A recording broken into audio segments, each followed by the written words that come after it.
شروع اللہ کے نام سے جو بڑا مہربان نہایت رحم والا ہے۔ حضرت آدم علیہ السلام کی پیدائش سے پہلے اس دنیا میں کیا تھا، اس کے بارے میں سائنسدانوں کی مختلف رائے ہیں۔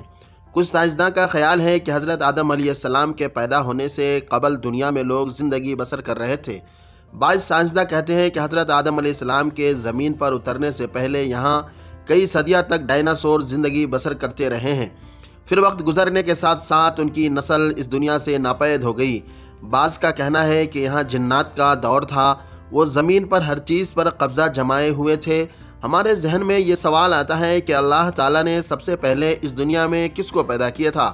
اللہ تعالیٰ نے انسانوں کو کیوں زمین پر پیدا کیا ہے؟ اس میں کوئی شک نہیں ہے کہ اللہ تعالیٰ ہی سب کو پیدا کرنے والا اور زندگی دینے والا ہے۔ اللہ تعالیٰ اپنی کتاب قرآن مجید میں فرماتا ہے کہ وہی ہے جس نے آسمانوں اور زمین کو 6 دن میں پیدا کیا، پھر عرش پر جلوہ فرما ہوا وہ خوب جانتا ہے اس چیز کو جو زمین میں جائے اور اس سے نکلے، اور جو آسمان سے نیچے آئے اور جو کچھ اس میں چڑھ کر جائے، اور جہاں کہیں تم ہو وہ تمہارے ساتھ ہے، اور اللہ تمہارے اعمال کو دیکھ رہا ہے۔ اللہ تعالیٰ قرآن پاک کی سورہ ہود کی آیت نمبر 7 میں فرماتا ہے کہ اللہ ہی وہ ذات ہے جس نے 6 دن میں آسمانوں اور زمین کو پیدا فرمایا، اور اس کا عرش پانی پر تھا۔ امام احمد بن حنبل بیان کرتے ہیں کہ نبی اکرم صلی اللہ علیہ وسلم سے کسی صحابی نے عرض کی، اے اللہ تعالیٰ کے پیارے محبوب صلی اللہ علیہ وسلم، اللہ تعالیٰ آسمانوں اور زمین کو پیدا کرنے سے پہلے اس دنیا میں کیا تھا؟ نبی اکرم صلی اللہ علیہ وسلم نے فرمایا، اللہ تعالیٰ کے علاوہ کچھ بھی نہ تھا، یہ سب کچھ اللہ تعالیٰ نے بعد میں بنایا ہے۔ اس وقت نہ ہوا تھی نہ پانی، یعنی کہ اللہ تعالیٰ کے سوا کچھ نہ تھا۔ پھر اللہ تعالیٰ نے پانی پر اپنا عرش بنایا، اس وقت ہی مخلوق کی ابتدا ہوئی۔ امام ابو داود، امام ترمذی، امام احمد اور بے شمار محدثین نے روایت کے ذریعے ہم کو بتایا ہے کہ نبی اکرم صلی اللہ علیہ وسلم کا فرمان ہے کہ بلا شبہ خدا نے سب کچھ بنانے سے پہلے قلم کو بنایا، پھر خدا نے قلم کو حکم دیا کہ لکھ، پھر قلم اللہ تعالیٰ کے حکم سے اس طرح چلا کہ اس نے قیامت تک ہر چیز لکھ دی، جو پیدا ہونا تھا، جو مرنا تھا، یا پھر ہر کسی کے ساتھ جو کچھ ہونا تھا، یہ سب کچھ لکھ دیا گیا ہے۔ اس کے بارے میں اللہ تعالیٰ کے سوا کسی کو کوئی علم نہیں ہے، یہ بس اللہ تعالیٰ کی ہی ذات جانتی ہے کہ کس کے ساتھ کیا ہوگا اور کیا ہونا ہے، کس کو کتنا رزق ملنا ہے۔ اس طرح سب کچھ اللہ تعالیٰ کے حکم کے مطابق قلم نے لوح محفوظ پر سب کچھ لکھ دیا تھا۔ بخاری شریف میں ہے کہ ایک بار یمن کے کچھ لوگ نبی اکرم صلی اللہ علیہ وسلم کے پاس آئے، انہوں نے کہا کہ اے اللہ تعالیٰ کے سچے اور آخری نبی، ہم سب لوگ آپ صلی اللہ علیہ وسلم کے پاس دین اسلام کو سمجھنے کے لیے آئے ہیں۔ ہمارا سب لوگوں کا یہ سوال ہے کہ اللہ تعالیٰ نے سب سے پہلے کس چیز کی تخلیق فرمائی، یعنی اللہ نے سب سے پہلے کس چیز کو پیدا کیا؟ نبی اکرم صلی اللہ علیہ وسلم نے اس وفد کو فرمایا کہ اللہ تعالیٰ کے سوا کچھ نہ تھا۔ اللہ نے پانی پر اپنا عرش بنایا، پھر قلم کو بنایا، پھر قلم کو حکم دیا کہ لوح محفوظ پر سب کچھ لکھ دے۔ قلم نے اللہ تعالیٰ کے حکم سے لوح محفوظ پر سب کچھ لکھ دیا۔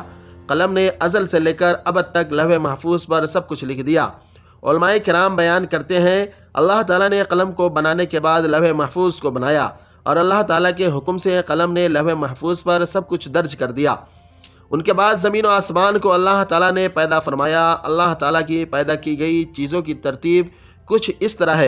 میرے دوستو، مسلم شریف کی روایت ہے جس میں حضرت ابو ہریرہ رضی اللہ تعالیٰ عنہ سے مروی ہے کہ آقائے دو جہاں حضرت محمد صلی اللہ علیہ وسلم نے میرا ہاتھ پکڑا اور ارشاد فرمایا کہ اللہ تعالیٰ نے ہفتے کے روز مٹی کو بنایا، اتوار کو پہاڑ اور زمین، پیر کو درخت پیدا فرمایا، منگل کو اللہ تعالیٰ نے مشکلات، بیماریاں، جراثیم، مصائب اور بہت قسم کی تکالیف کو پیدا کیا۔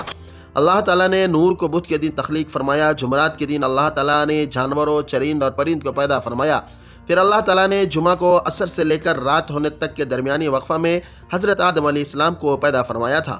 اللہ تعالیٰ نے سب کچھ پیدا کرنے کے بعد سب سے آخر میں انسان کو پیدا کیا، یعنی کہ حضرت آدم علیہ السلام کو پیدا فرمایا۔ حضرت آدم علیہ السلام انسانی مخلوق میں سے سب کے باپ ہیں۔ اللہ تعالیٰ نے انسانوں سے پہلے جنوں اور فرشتوں کو پیدا فرما دیا تھا۔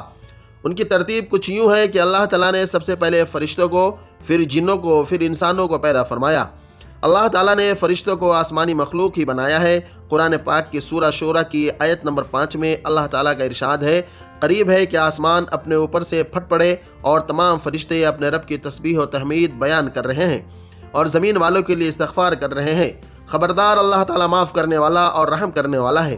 مسلم شریف میں بیان کیا گیا ہے کہ حضرت عائشہ رضی اللہ تعالیٰ عنہ سے مروی ہے کہ حضرت محمد صلی اللہ علیہ وسلم نے ارشاد فرمایا کہ اللہ تبارک و تعالیٰ نے فرشتوں کو نور، جنوں کو آگ اور حضرت آدم علیہ السلام کو مٹی سے پیدا کیا ہے۔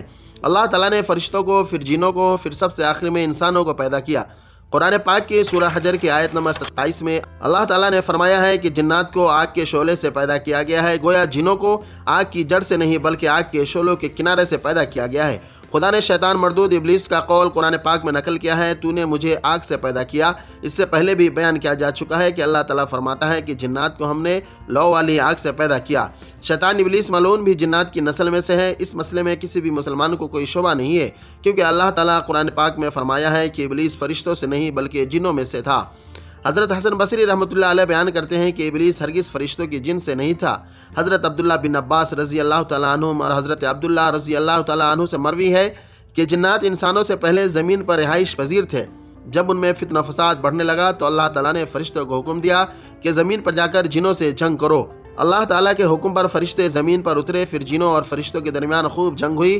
اس جنگ میں جنوں کو شکست ہوئی، وہ میدان چھوڑنے پر مجبور ہو گئے۔ وہ وہاں سے بھاگ کر جزیروں اور پہاڑوں میں چلے گئے۔ اس وقت سے لے کر آج تک جنات جنگلات اور پہاڑوں میں ہی زندگی بسر کر رہے ہیں۔ اس واقعہ کے 2000 سال کے بعد اللہ تعالیٰ نے حضرت آدم اور بی بی حوا علیہ السلام کو زمین پر اتارا تھا۔ پھر حضرت آدم علیہ السلام اور اماں حوا سے تمام انسانوں کی نسلیں چلی۔ یہ دنیا فانی ہے، ایک دن قیامت آ جائے گی، اللہ تعالیٰ سب کو اس دنیا سے اٹھا لے گا۔ پھر اللہ تعالیٰ ان سب کو دوبارہ زندہ کر کے حساب و کتاب لے گا۔ جس کے نیک اعمال زیادہ ہوں گے ان کو جنت میں، اور جن کے برے اعمال زیادہ ہوں گے ان کو جہنم میں بھیج دیا جائے گا۔ اللہ پاک سے دعا ہے کہ وہ ہمیں نیک اعمال کرنے کی اور برے کاموں سے دور رہنے کی توفیق عطا فرمائے، اور اللہ پاک ہم سب کو ہدایت کے راستے پہ چلنے کی توفیق عطا فرمائے، صراط مستقیم پر چلنے کی توفیق نصیب فرمائے۔ آج کے لیے بس اتنا ہی، خدا حافظ۔